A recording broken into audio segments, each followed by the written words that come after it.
So in any event, had Brennan known, this thing never would have happened. So that's what we did. We had 6 of us, and we put the whole thing together, and I can describe it in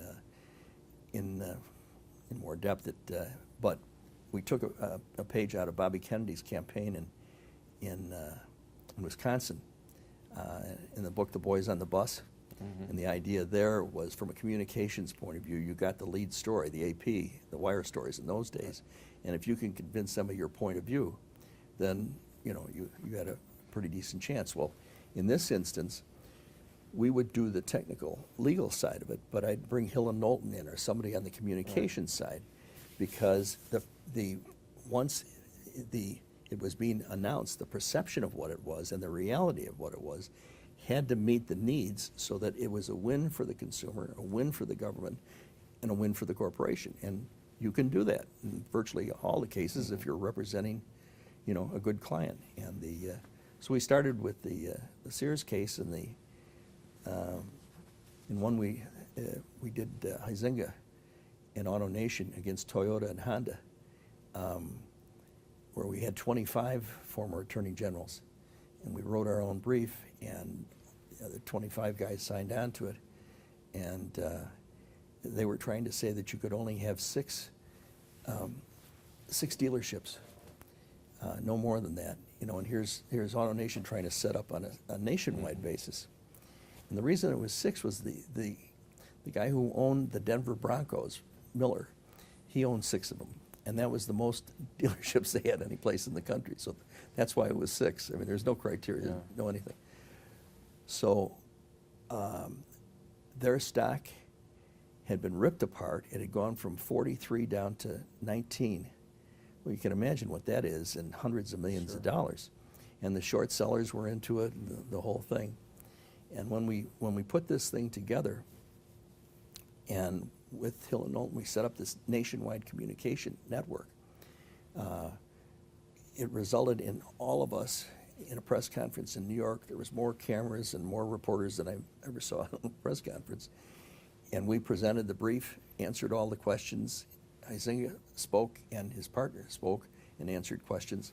And then there was a 300 microphone network that was set up across the country. And we all did the feeds and what have you. And one of them had Huizenga on CNN with 2 anchors. And they got the head of Toyota on from California. And Judy Woodruff, I think, was the one that was on. And so we briefed Huizenga on the kind of questions that he could be asked, that this was a stunt, that this was, et cetera. Well, the fact is, other than the current Attorney General, who we had vetted this thing with, the only people in this country who have written authentic opinions are former Attorney Generals. Sure.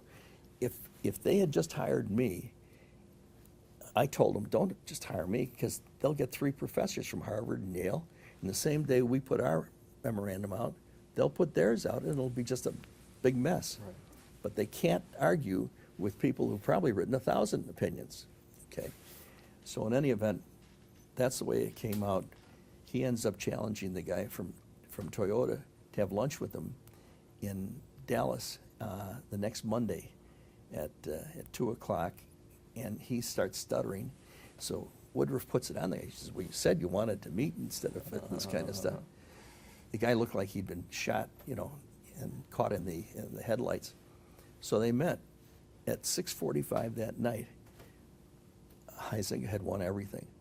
And 2 weeks later, the stock went back from 19 to 43. Wow. So that was that multi-state kind of activity has turned into a major area in the law. Major area for you, and a whole other career career builder. Yeah. Upon your expertise as Attorney General. And it also keeps all of us together. We meet with the current Attorney Generals, and that's how we keep knowing them. So that session I went to that you hosted was actually the beginning of something that's kept going in a way for you. Yeah. Is those sessions. Yeah. Well, we have to wrap it up. So okay. I'm going to ask you: are there any? Is there anything you want to say that I haven't asked about? Well, I did go on the appellate court, and and was, I guess, elected unanimously and, without opposition. I enjoyed it, but my wife had, after I had gotten back from the broken neck and, that whole business, then the following Tuesday, my wife was diagnosed with terminal cancer, and that was 2 years, and she passed away. And then 6 weeks after that, our youngest daughter, Bridget, was diagnosed with melanoma in the groin. I had gone to the people in the courts, and I said, under the Family and Medical Leave Act, that I would like to take a leave, because of the gravity of the situation. We didn't know if we were going to have to take her overseas or what we were going to have to do.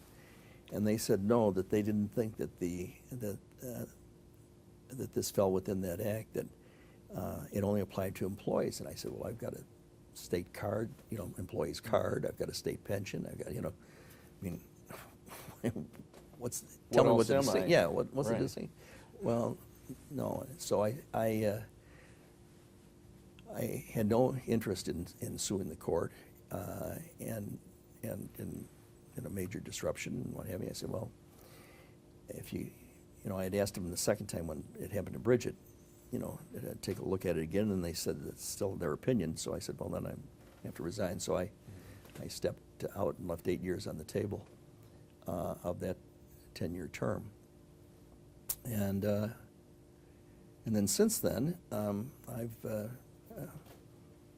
and through the whole thing, we should talk, although we can't at this point, but maybe another day, about the World Trade Center, because I did it for 14 years on a pro bono basis, and I think it's extraordinarily important that happen in this state, and it's not for some not very good reasons. So, but another time we can talk about that if you want to. Well, thank you very much. You've been very generous with your time It's my today. pleasure. We deeply appreciate it. Well, I think what the History Museum is doing for Chicago and for the state and for this country is extraordinary, and your leadership has really been the catalyst that it's brought that about. All of us and our children and children's children are dramatically enriched by what you're doing here. So anytime I can participate, I'm delighted to do that. Well, thank you so much. My pleasure.